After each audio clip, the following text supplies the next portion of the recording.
Entre el desembarco de Cristóbal Colón en 1492 y la rendición de España en la batalla de Ayacucho en 1824, transcurrieron 332 años de dominación extranjera en territorio latinoamericano.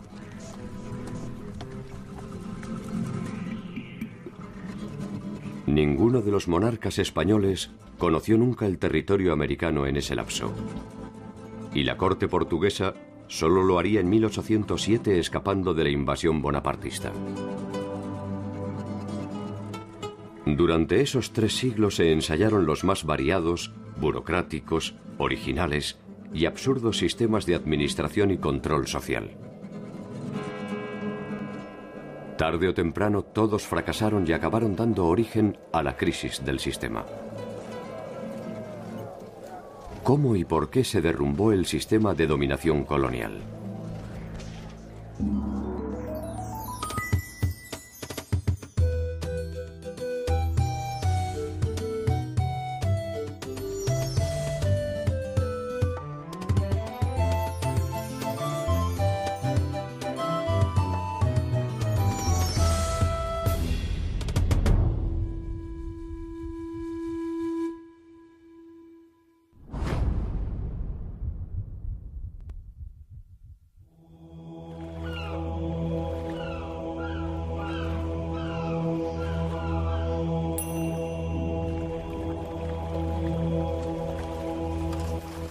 Como toda conquista, la irrupción de Europa en el actual territorio latinoamericano fue un proceso violento, ilegítimo e inmoral.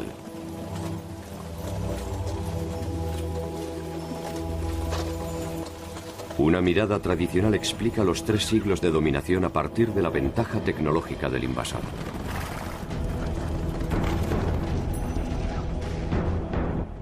Para muchos, se trató de un simple enfrentamiento entre la inocencia y la impiedad.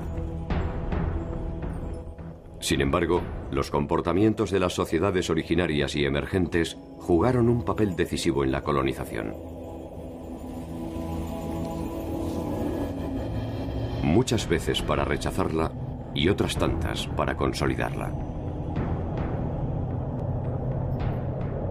Un pensador mexicano muy importante del siglo XX, José Vasconcelos, escribió una vez que la conquista de México la hicieron los indígenas y la independencia la hicieron los españoles. Esa frase es claramente irónica, pero tiene mucho de verdadero, ¿no? Realmente, como hemos visto, el ejército que conquistó Mexico Tenochtitlan y que destruyó el poderío mexica fue un ejército mayoritariamente indígena.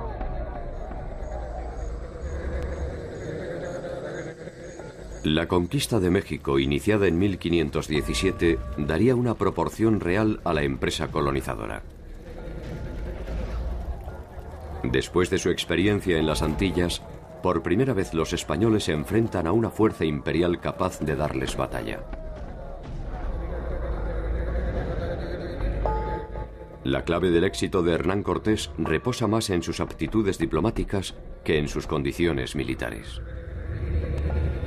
Cortés era un gran político, porque fue un hombre que supo identificar la posibilidad de las alianzas con los indígenas, que supo construir esas alianzas y que luego fue muy meticuloso en honrarlas y en mantenerlas a cualquier costo, porque sabía que esa era la clave para ganar el poder. Cuando los españoles se dan cuenta que venciendo a las cabezas de estos señoríos, toda la población se da por vencida sin prestar resistencia. Si han vencido a mis jefes o a los pueblos que han dominado a mi pueblo, quiere decir que yo no tengo ninguna posibilidad de resistencia. No hay que olvidar que en estos primeros años no debe haber habido en México más de 1,000 o 2,000 o inclusive 5,000 españoles cuando había pues quizá más de 10 millones de indígenas en el territorio. Era imposible que los españoles gobernaran directamente por la fuerza o por la política a los indígenas y sabían que los aliados eran fundamentales para ese gobierno.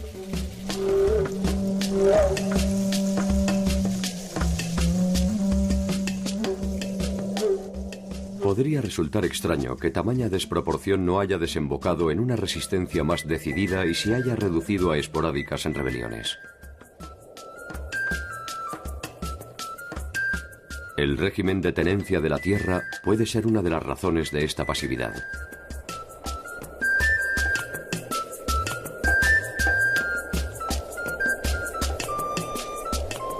A los pueblos mesoamericanos les era muy preciado quedarse en la tierra que habían trabajado por milenios, pero realmente milenios, sus ancestros, y por lo tanto querían quedarse en los territorios que eran y aceptaron la subordinación.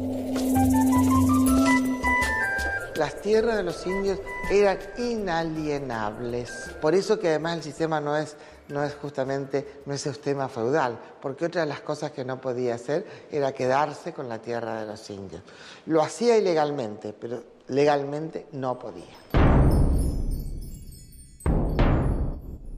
Estos primeros 50 años establecieron una tensión constante entre las aspiraciones de los reinos europeos y las realidades que en Latinoamérica encontraba la avanzada colonizadora. Lo que hubo a lo largo del siglo XVI fue una negociación entre los españoles y los indígenas para ver cuántos privilegios iban a conservar, de qué manera se iban a conservar, cómo se iba a gobernar la Nueva España respetando a los pueblos aliados. Conforme los españoles fueron ganando fuerza, fueron respetando menos a los aliados. Y conforme obviamente los aliados se fueron debilitando, fueron perdiendo muchos de los privilegios que tenían. El sistema de gobierno, de alguna manera, tenía que regirse por un cuerpo de leyes. El rey no podía manejar esto, ¿no?, en forma personal. Hacía un consejo, como hay otros consejos en España, un consejo dedicado exclusivamente a los asuntos de Indias. El Consejo sugiere, el rey decide, y los funcionarios coloniales intentan cumplir las leyes, atendiendo las demandas crecientes de quienes viven en América. Os espanhóis não se intimidaram em criar instituições locais na América, enquanto que os portugueses, nesse sentido, foram muito mais centralizadores. Mas na medida em que eles criaram instituições locais na América Espanhola, eles possibilitaram que os criolhos, né, se formassem localmente, participassem de uma vida cortesã nas cortes vice-reinais, enquanto que os luso-americanos demoraram para desenvolver formas de sociabilidade de tipo europeu. Imaginar que dos mundos tan diferentes podían funcionar sin conflictividad transforma la empresa en una cruzada irracional.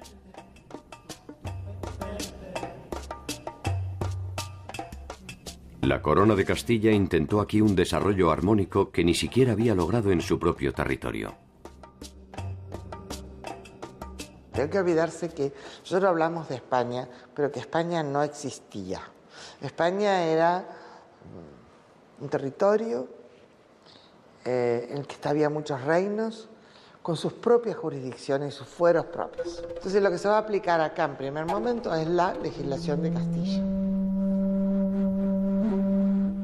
La nutrida legislación que emanaba de España intentaba reglamentar la vida cotidiana, la convivencia entre dos culturas, las normas del comercio y el trabajo, y por si fuera poco, erradicar siglos de costumbres arraigadas. El problema de este Consejo de Indias es que la mayor parte de ellos nunca habían venido a América. Hubo algunos pocos casos de funcionarios que pasaron por América primero y luego fueron incorporados al Consejo de Indias. Esta gente nunca tenía una experiencia personal de cómo eran las Indias. A los problemas específicos de la colonia se suman los conflictos que se desarrollan entre las coronas europeas. El nuevo mapa del mundo se define en las Cortes. Y el Papa actúa como árbitro de las disputas, otorgando derechos a sus aliados, España y Portugal. O Brasil demora para ser ocupado. Os encontros pontuais, as expedições de reconhecimento da costa, mas a primeira tentativa mesmo de estabelecimento no Brasil mais efetiva, realizada pela coroa portuguesa, é 1549, quando se manda já um governador. Para entonces, España no solo había conquistado al Imperio Azteca, sino que también había derrotado a los incas. Desde el oeste, una expedición comandada por Pizarro avanzaba hacia el Amazonas. La primera fundación de Buenos Aires ya había fracasado, y Asunción se consolidaba como la ciudad más importante al sur continental. Brasil, en tanto, mantenía una precaria soberanía apoyado en el esfuerzo de los colonos.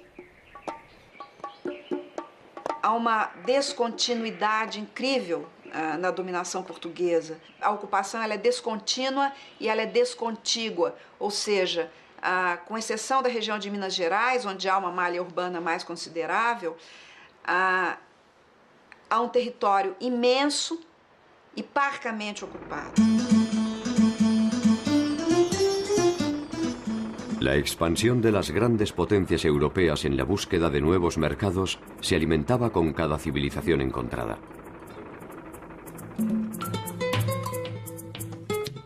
Cada una de ellas despertaba una ilusión de riqueza que convocaba a los mercaderes del mundo deseosos de participar en el reparto de utilidades.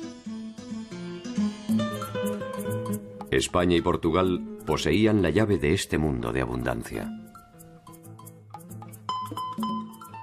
Não há projeto racional de financiamento da empresa colonizadora, mas há uma combinação de iniciativas privadas e dinheiro do Estado. El descubrimiento de América se realiza por el financiamiento de muchas personas en Europa. En realidad, con el descubrimiento de América hemos financiado el renacimiento europeo y tal vez España ha sido el país menos beneficiario. Han sido más los ingleses, los holandeses, los belgas, los alemanes, los italianos. La exploración y la conquista del actual territorio del Brasil ofrecía muchas dificultades. Y hasta el momento no se había encontrado ningún reino que se acercara siquiera a la magnitud de los hallazgos españoles. Ese desinterés no tardó en ser interpretado como una invitación. Francia, Holanda e Inglaterra decidieron que era el momento de arrebatar las llaves del paraíso. O Brasil foi ocupado pelos franceses entre 1555 e 1560 no Rio de Janeiro. São os franceses que fundam o Rio de Janeiro, praticamente, né? Os holandeses ocupam Pernambuco e há uma administração holandesa em Pernambuco durante quase 2 décadas. Portugal encontrará finalmente la manera de obtener rentabilidad de la aparente pobreza de la región mediante la producción agrícola. A partir do final do século XVI, a grande produção agrícola na América Portuguesa é a açucareira.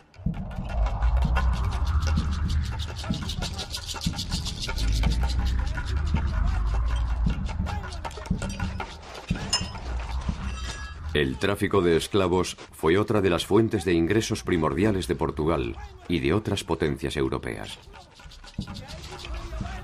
En 1518 se recibe el primer envío de esclavos africanos hacia América y el comercio no se detendrá hasta 1873, cuando el último de los cargamentos documentados llega al sur de la isla de Cuba.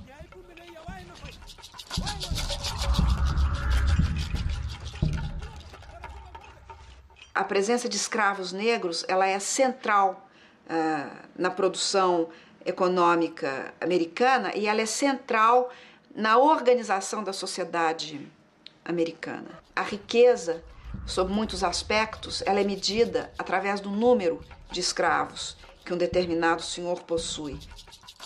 Havia um continente que surgia como fadado a ser escravizado, como é o caso da África.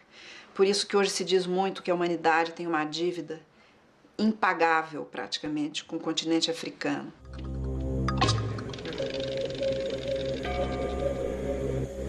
Un poco más de 100 años debió esperar Latinoamérica para que un funcionario colonial nacido en el territorio asumiera funciones de gobierno. En 1597, un hijo de españoles, Hernando Arias de Saavedra, Hernandarias, asume el liderazgo del gobierno de Paraguay. Desde el inicio de la conquista de la Cuenca del Plata, la resistencia de guaraníes y tupís puso en vilo tanto a la corona española como a la portuguesa.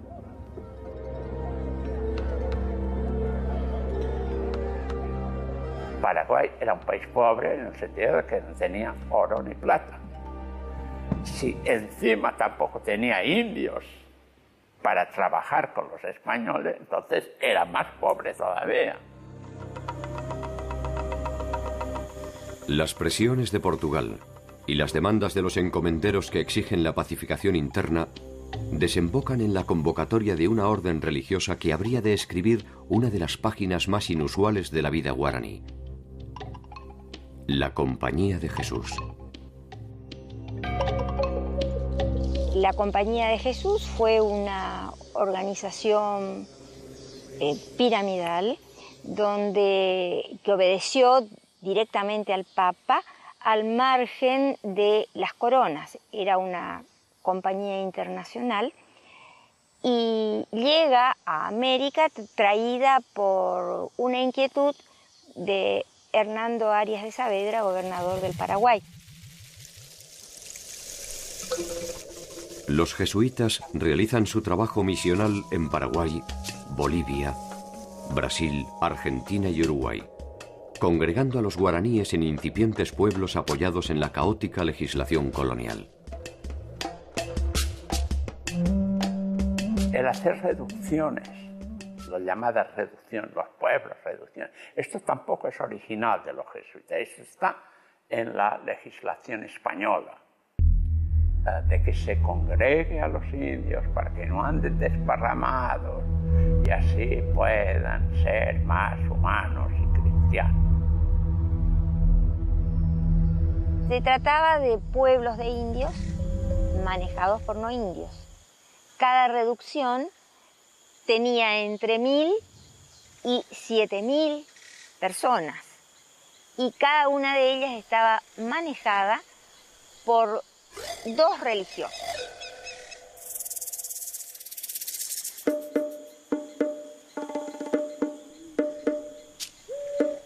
La experiencia jesuítica ha convocado innumerables debates.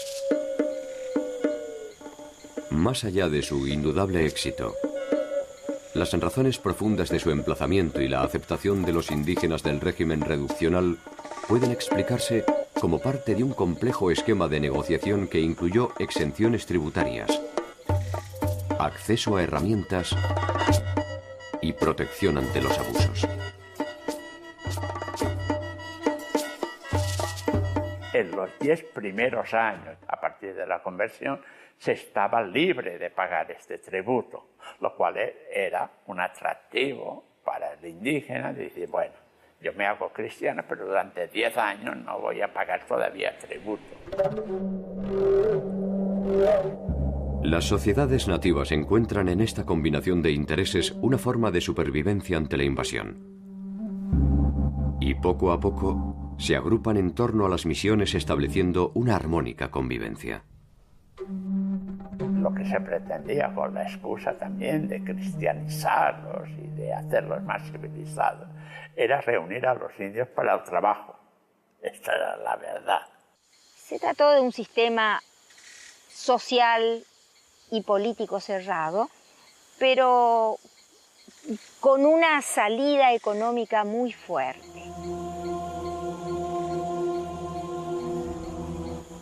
Las misiones crecieron exponencialmente, y lo que en apariencia era una solución para el problema de la mano de obra nativa, derivó en un enfrentamiento con los encomenderos españoles.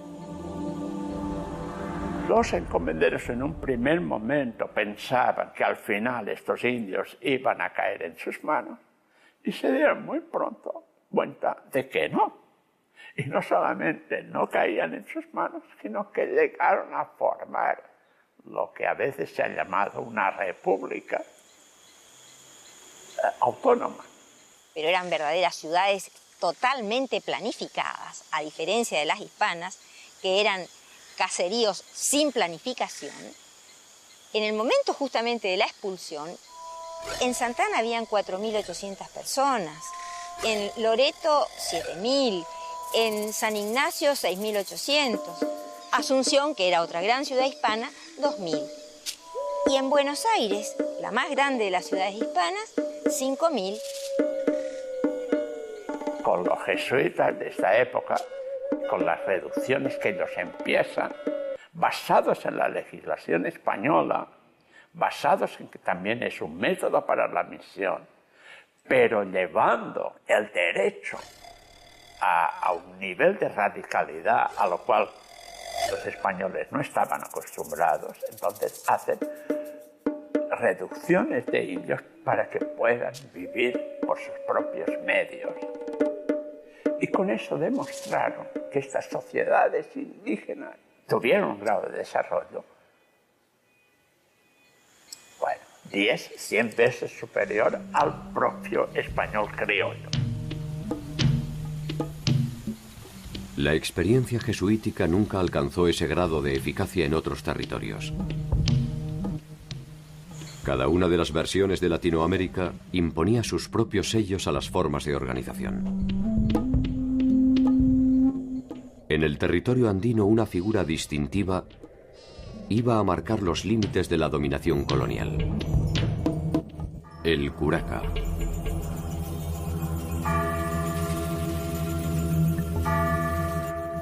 En 1548, en las cercanías del lago Titicaca, se funda la ciudad de La Paz.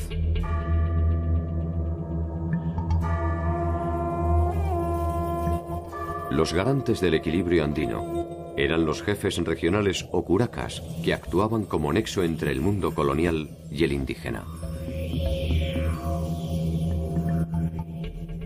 Este contrato de convivencia se había establecido a partir de la derrota del Imperio Inca e incluía principalmente a los jefes que habían prestado su colaboración a los conquistadores. La bisagra típica que había en el Estado colonial era que estaba entre la llamada República de Indios y la de República de Españoles. En unas partes llamaban cacique, en otras llamaban curaca. Estos eran los que tienen autoridad fuerte dentro del pueblo originario, y estos eran un puente, efectivamente, entre los dos. Los curacas se encargaban de cobrar los tributos, de recolectar la gente para ir a la mita, y a cambio de eso recibían un 5% de los tributos. Ellos no pagaban tributo, tenían derecho a la educación en la escuela de caciques, porque a los curacas se los denominó erróneamente caciques, trayendo la palabra desde el Caribe.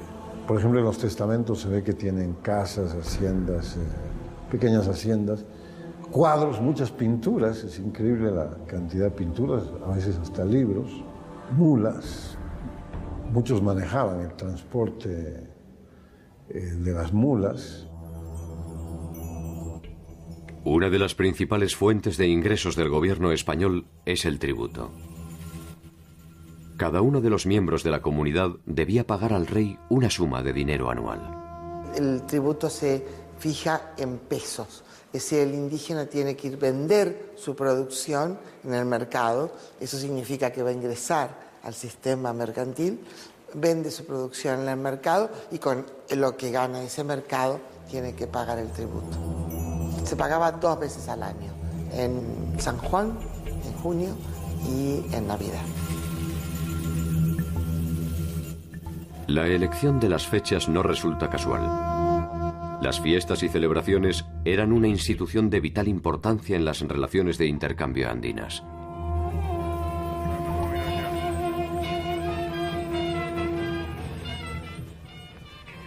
Los españoles les otorgaron una nueva significación simbólica, pero las mantuvieron como un instrumento de recaudación de bienes y servicios.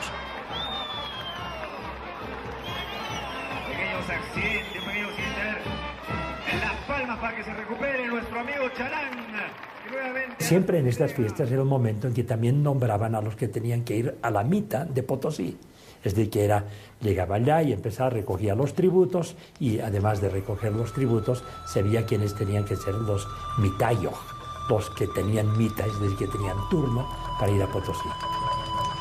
La mita era ya una práctica de trabajo forzado, de trabajo obligatorio, ya en el Imperio Incaico. Cuando los españoles llegaron, lo que han hecho es perfeccionar esta forma de trabajo. Los mitayos en algún caso tenían que recorrer hasta 600 kilómetros para llegar a Potosí. Venían cargados con toda su familia, con ropa y con todo su alimento para un año, porque con los 2 reales que recibían de la corona no podían subsistir.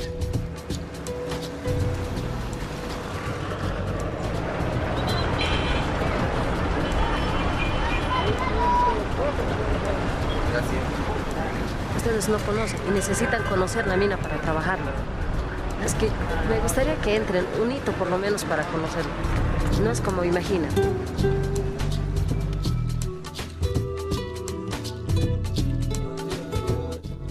La designación de los mitayos se transforma en una fuente de conflictos.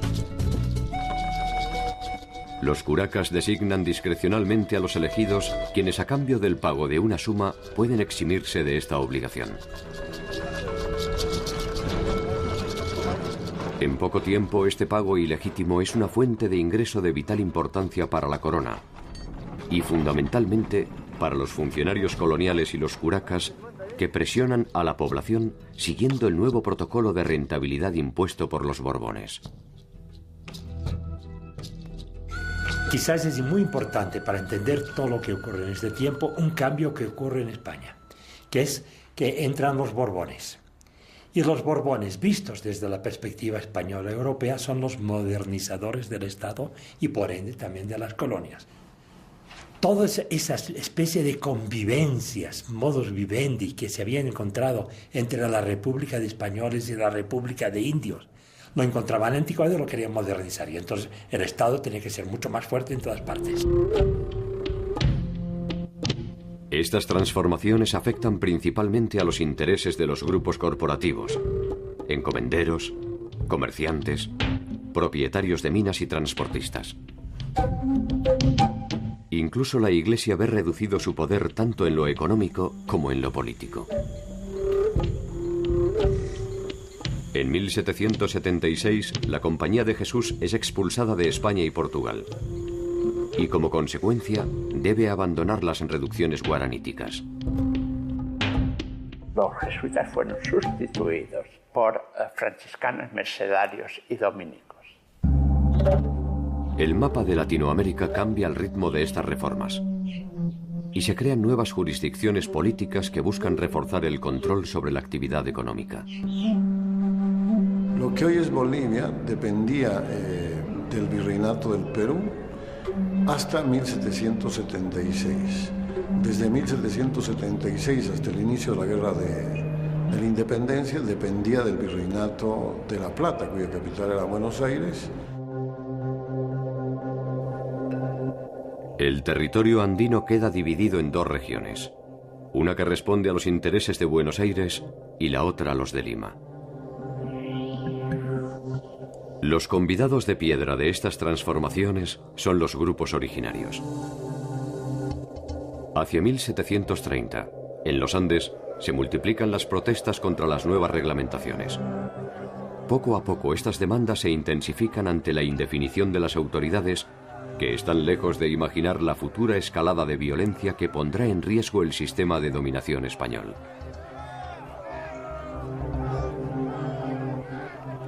Los curacas, que fueron aliados de los españoles durante la conquista, y naturalmente sus herederos, gobernaron las comunidades andinas por algo más de 200 años. El doble de lo que había durado el Imperio Inca. El nombramiento de nuevos curacas, impulsado por los Borbones, los desplaza del centro del poder y compromete sus privilegios. Los españoles borbónicos empezaban a poner su gente, a olvidar a estos que era como, digamos, la nobleza que servía de puente entre los dos. Y empezaban a poner su gente como las principales autoridades. Llegó lo que aquí se empezó a llamar los caciques intrusos. Los caciques le daban distintos nombres que no respetaban esta autoridad de este estilo. Todo eso creó un montón de revueltas en distintas partes de resistencia a la manera en que se vivía, tanto en los indígenas como también en algunos españoles. Hubo una serie de rebeliones en todo ese tiempo.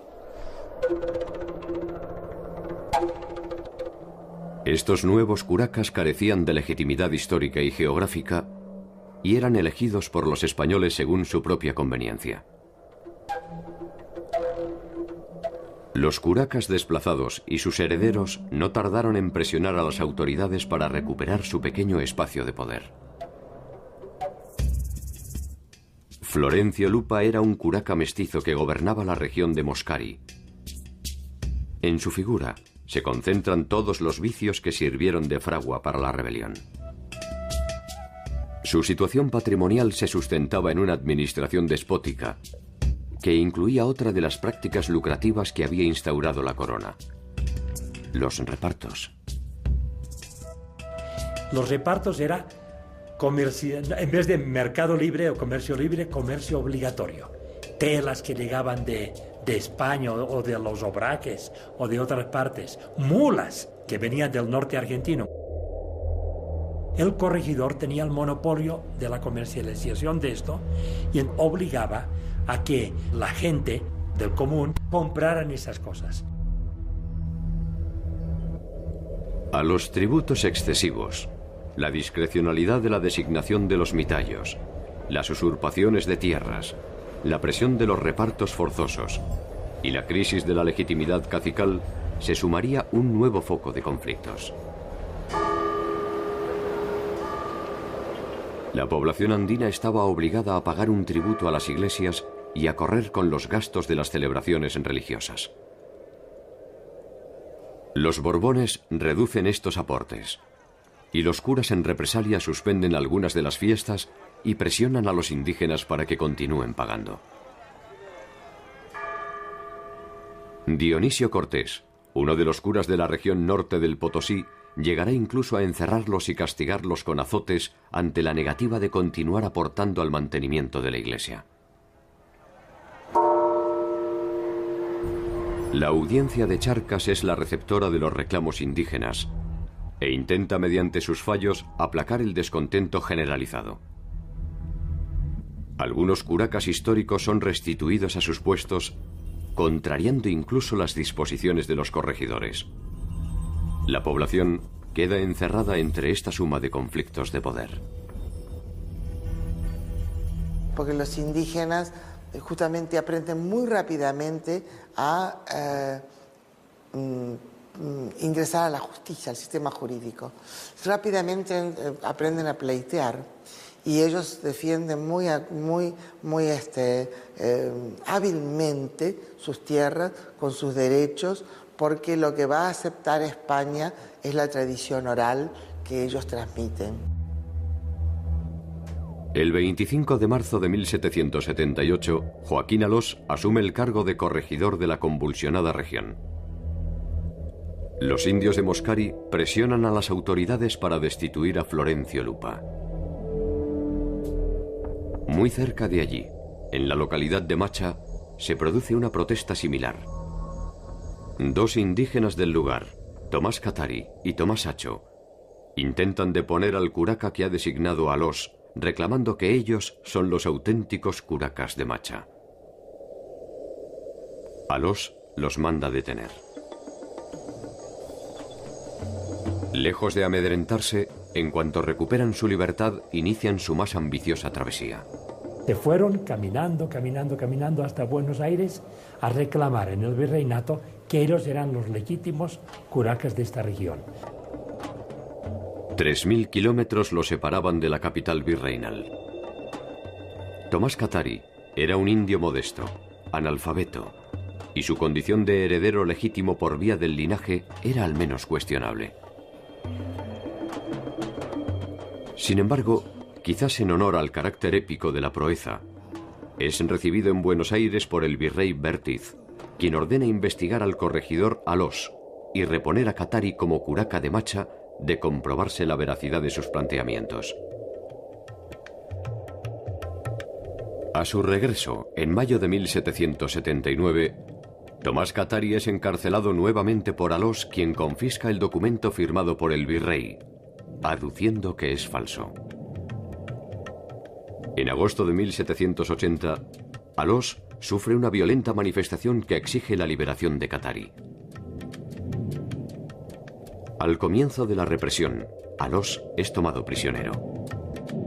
Y lo tuvieron detenido y entonces lo llevaron de comunidad en comunidad, le vistieron de indígena, ¿no? Descalzo, y le daban a comer chuños. Así vivimos nosotros, lo sentimos, pero eso es lo que tenemos y todo eso. Y lo tuvieron detenido hasta que Alós hizo una orden, en quien la orden dio la orden de liberar a Tomás Katari.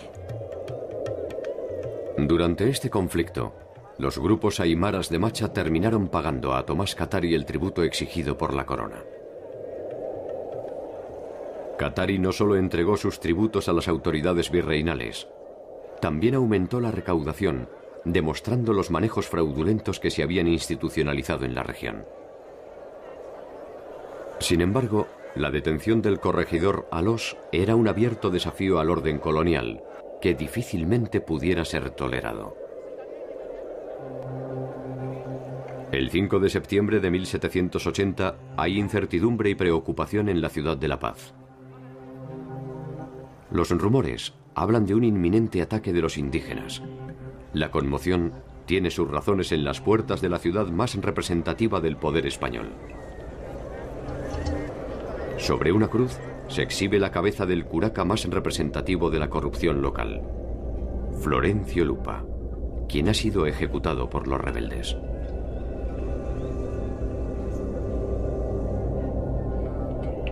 Ante el temor y el desconcierto de las autoridades españolas, Tomás Katari es detenido nuevamente.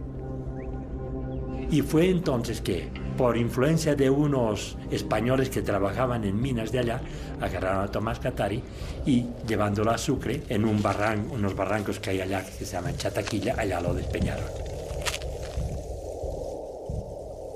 La muerte del líder llevaría una espiral de violencia a la región. Sus hermanos Dámaso y Nicolás Katari se enfrentan ahora abiertamente con el régimen. Los españoles pierden el control territorial, abandonan las haciendas, se refugian en iglesias y ciudades y los indígenas armados controlan la región norte del Potosí. En la Cuaresma de 1781 le llegará el turno al padre Dionisio Cortés, que es asesinado aparentemente por órdenes de Dámaso. Decenas de curacas fieles a las autoridades también son asesinados. Una semana después, otro grupo de indios irrumpe en la iglesia de San Pedro de Buenavista y mata a más de 200 personas que se habían refugiado en el interior, incluyendo al sacerdote. Los hermanos Katari avanzan sobre la ciudad de La Paz y establecen un sitio desde las laderas de los cerros en abierto desafío al gobierno español. No muy lejos de allí, Cuzco, la que había sido la gloriosa capital del Imperio Inca, vivirá un episodio similar. A medio camino entre Cusco y el lago Titicaca hay un lugar llamado Tungazuca, que es una hacienda cuyo propietario de esta hacienda era el cacique José Gabriel Condorcanqui. Ese era su nombre. José Gabriel Condorcanqui, que pasaría a la historia como Tupac Amaru II, lidera una protesta similar contra los abusos de los corregidores. Así como este Tomás Katari era relativamente pobretón, no era un ricacho, pues él era un señor de esos así, había estudiado en el colegio de los jesuitas, no el para hijos de caciques, sino el de los españoles. Tenía mucha conciencia de su nobleza inca, tenía un pleito en el virreinato por el marquesado de Oropesa, es decir, un título nobiliario español. Mientras que la sublevación de los cataris fue la consecuencia de un proceso algo improvisado, la de Tupac Amaru fue una acción premeditada que perseguía fines específicos: la búsqueda del poder. El corregidor de la región de Tinta, don Antonio de Arriaga, serviría de instrumento para dar inicio a la rebelión y hacerla irreversible. Fue el día 4 de noviembre del mismo año, del 1780. Tupac Amaru, que hizo toda una gran fiesta en su finca de Tuncazuca, invitó al corregidor. Cuando se estaba yendo, le hicieron una emboscada allí a la salida de ahí y lo trajeron detenido, preso ya, y empezó a hacer un juicio a Arriaga por las cosas que había hecho contra su pueblo. La sorpresa de Arriaga debe haber sido mayúscula. Un nativo se arrogaba el poder de justicia en territorio español. Al menos no fue una sorpresa duradera. 6 días después sería encontrado culpable y Tupac Amaru II daría un paso más arriesgado. Levantó una horca, que era privilegio de los españoles, y lo colgaron. Y a partir de eso, entonces empezó una rebelión, y ahí Tupac Amaru buscó una alianza con los mestizos del Cusco. Los indígenas de la región, cansados de los abusos, se suman mayoritariamente al llamado de Tupac Amaru, quien al mando de un improvisado ejército obtiene una primera victoria en Sangarará. Ahora se encamina a Cuzco. Su esperanza es que los criollos se plieguen al movimiento ante la promesa de libre comercio y supresión de impuestos. Los criollos finalmente eligen el dominio colonial. Tupac Amaru llegó a cercar el Cusco, pero no tuvo éxito. Lo persiguieron y en una batalla no lejos de Tungazuca, allá perdió, alguien lo denunció y entonces lo ejecutaron en la plaza del Cusco con los 4 caballos. Cada parte de su cuerpo iba a un sitio que había sido rebelde para escarmiento. Y así fue que acabó Tupac Amaru pronto, bastante pronto. Algunos de sus capitanes logran escapar hacia el sur, donde la rebelión iniciada por los cataris aún no se había apagado. Los cataris todavía mantienen el cerco sobre la paz y están en condiciones de dar el golpe definitivo. Pero las diferencias internas entre los grupos rebeldes, fundamentalmente entre los de Macha y Pocoata, paralizan el movimiento. El cerco se diluye y algunos curacas comienzan a ver que quizás han ido demasiado lejos. Los hermanos Katari y los principales líderes en rebeldes son delatados por sus propios compañeros y apresados por las autoridades españolas. Los traidores recibirán a cambio una amnistía general y la restitución de sus privilegios. La caída de Nicolás y de Dámaso en las puertas de Sucre ocurrió a principios del 81. Los detuvieron, les hicieron un juicio y los ajusticiaron. Dámaso Katari y su hermano Nicolás, junto con otros insurgentes, fueron ahorcados en la plaza pública. La orden exigía que sus restos mutilados se exhibieran en las cabeceras de los pueblos rebeldes. Pese al escarmiento ejemplar, el control de la región estaba lejos de volver al estado anterior a la revuelta. Entre Potosí y La Paz se encuentra la ciudad de Oruro. De allí surgiría el líder que podría reunir ambas rebeliones bajo un solo nombre: Julián Apasa. Ya se sabía que Tomás Katari lo habían matado, ¿no? Que Tupac Amaru ya lo habían matado, y entonces él hizo una sesión de lo que se podría llamar de chamacanis. Chamacani es el nombre de uno de los sacerdotes, de los profetas, diríamos, de la cultura aymara, que quiere decir el dueño de la oscuridad, ¿no? Que hablan con los cerros, con la madre tierra, etcétera, etcétera, desde la oscuridad. No tienen contacto, como una especie de medium. Entonces, en una sesión, en un cuartito, no se sabe dónde, él estaba ya acurrucado, tapado con un poncho, y de repente empezó a hablar, y le empezaron a preguntar: ¿y quién eres?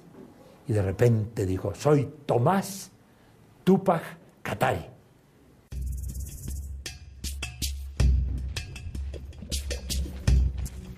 Tupac Katari irá directamente al corazón del poder e iniciará un nuevo sitio de la ciudad de La Paz. Desde el norte, las fuerzas supervivientes de la rebelión cuzqueña, al mando de Andrés Tupac Amaru, se sumarán al poderoso cerco. El joven Andrés también tendrá a su lado una presencia femenina y feroz: Gregoria Apasa, hermana de Julián y también su compañera. Es interesante que aquí en La Paz se dio la fusión, incluso en términos bélicos, de los dos frentes. El que venía desde abajo, desde el sur, y el que llegaba de los que estaban resistiendo como Amarus desde la parte del Cusco. Por un lado el Tupac Katari y por el otro el Tupac Amaru. El Andrés por un lado y el Julián Apasa por el otro. El uno con la Bartolina, el otro con la Gregoria. Y efectivamente fue duro este cerco para la gente, muy duro. Dice que incluso llegaban que ya tenían que comer las correas de sus zapatos. 6 meses duró el cerco que mantenían cerca de 12.000 indígenas y que tuvo inmovilizada la ciudad. Muchos de sus habitantes murieron de hambre y enfermedades. Durante ese tiempo, los aymaras gobernaron la región a su antojo. Sin embargo, no pudieron o no quisieron dar el golpe decisivo a la ciudad. Fuerzas españolas fuertemente pertrechadas llegaron finalmente a la zona y los indios fueron dispersados. Tupac Katari logró escapar a la espera de una nueva oportunidad de recomenzar la rebelión. Hubo un traidor, Incalipes se llamaba, y dijo a los que venían a buscarlo a dónde se había ocultado y llegaron a él y lo agarraron. Y empezó el juicio de todos ellos. Efectivamente, la solución final fue que también los condenaron a la misma pena de ser descuartizados por 4 caballos, como habían hecho antes con Tupac Amaru. Tomás Katari, Nicolás Katari, Damaso Katari, José Gabriel Condorcanqui, Micaela Bastidas, Julián Apasa, Bartolina Sisa y Gregoria Apasa son los nombres llanos de quienes pusieron en vilo al poder colonial. Sus motivaciones iniciales fueron diferentes y sus finales apenas se diferenciaron con el grado de crueldad con el que fueron ajusticiados. Cuando sus restos fueron esparcidos por el territorio andino, perdieron sus individualidades y fueron semillas de otros Amarus y Kataris. Aunque quizás no hablaran tan explícitamente de independencia, pero fue una rebelión claramente contra el poder colonial. Si querían llegar hasta quitar los españoles, ahí hay dudas, pero fue donde los criollos, que también podían estar descontentos, vieron que la posibilidad de romper con la corona era posible.